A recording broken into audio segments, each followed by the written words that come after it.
দোস্ত ক্যাম্পাস তো আমার ছুটি দিয়ে দিয়েছে, তে আমি বাসায় যাচ্ছি, আমাদের পূজা আছে, তে পূজাতে তোরা আয়। হ্যাঁ আচ্ছা যাবো। তাহলে কবে থেকে পূজা শুরু হয়েছে? এই আগামী পরশু দিন দশমী, পূজা তো শুরু হয়েছে অনেকদিন থেকে, বাসায় ও। ক্লাস ছিল, এই কারণে যেতে পারি। আর দোস্ত মেন কথা হলো শুন, আমাকে নারকেলের লাড়ু খানি লাগবে, সেই লাগে তো আর তুই খাবি তো এটি বুলা লাগবে, মেলা করে রাখিস দোস্ত। প্রচুর, তো এক বয়াম তো খেয়ে দিয়ে দিব আমি। হ্যাঁ আমি আর মোশারফ তাহলে আসছি। হ্যাঁ দোস্ত যাস, হ্যাঁ হ্যাঁ দোস্ত। হ্যাঁ দুজনে যাস। ক্রিস, ভালো বাবু যাস রাস্তাঘাট দেখে। আচ্ছা আচ্ছা, পৌঁছে ফোন দিব তোকে। ক্রিস ফোন দিস, আমি ফোন আচ্ছা। দিব নে। ঠিক আছে গেলাম। এ জনি, হ্যাঁ চাচা, একটা কথা হলো কি জানো, যে এই পূজাতে এখন দেখছি হিন্দুর চাইতে মুসলমানই বেশি যাচ্ছে। হ্যাঁ এটা আমি দেখছি। তো দেখছি চাচা, কারণ আগে ভাই আসসালামু আলাইকুম। ওয়ালাইকুম আসসালাম। ভাই কোথায় গেছেন? এই সামনে যাবো, কি ব্যাপার, তোরা কেমন আছিস সব? জি আলহামদুলিল্লাহ ভালো। কবে আসলি তোরা এলাকাতে? এই তো আসলাম কালকে, ক্যাম্পাস ছুটি দিয়েছে, আমার এক বন্ধুকে আগে দিয়ে আপনার সাথে দেখা করতে আসলাম। তো আমরা দুজন ভাবছি, আমার এক বন্ধু ইনভাইট করলো আর পূজাতে দেখতে যাওয়ার জন্য। তো যাবি বলছিস নাকি তোরা? যাবো তো বললাম, আপনার কাছে পরামর্শ দিতে টাকা পয়সার ব্যাপার আছে তো, না বা একজনের বাড়িতে গেলে ধরেন শুধু টাকা পয়সা নিবি না পরামর্শ, পূজা যাওয়া যাবে কিনা এটা নিবি, কোনটা? আমরা তো ধরেন ছোট মানুষ, সেটা জানি না, আপনি বলেন। শোন তাহলে আমি বলি, এক ধর্মের মানুষ অন্য ধর্মের উৎসব পালন করা যাবে না। কিন্তু নারকেলের লাড়ুটা খেতে তো ভালো লাগে আমার। হাজার ভালো লাগুক, তোর বাসাতে বানালেও ভালো লাগবে, এটা কোনো বিষয় না।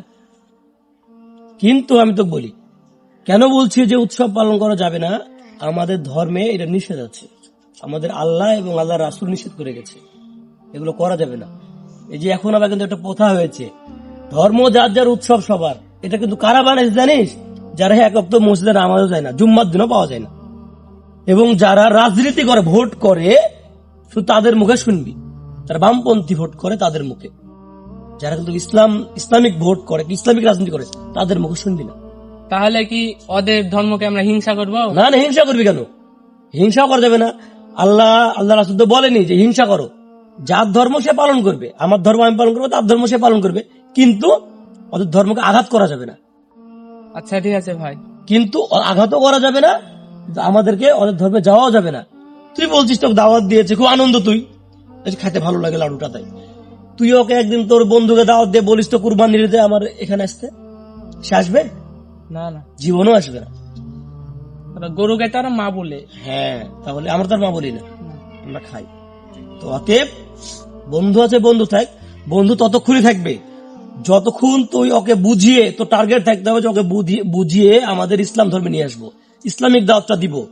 এই ব্যতীত হিন্দুদের সাথে বন্ধুত্ব করা যাবে না।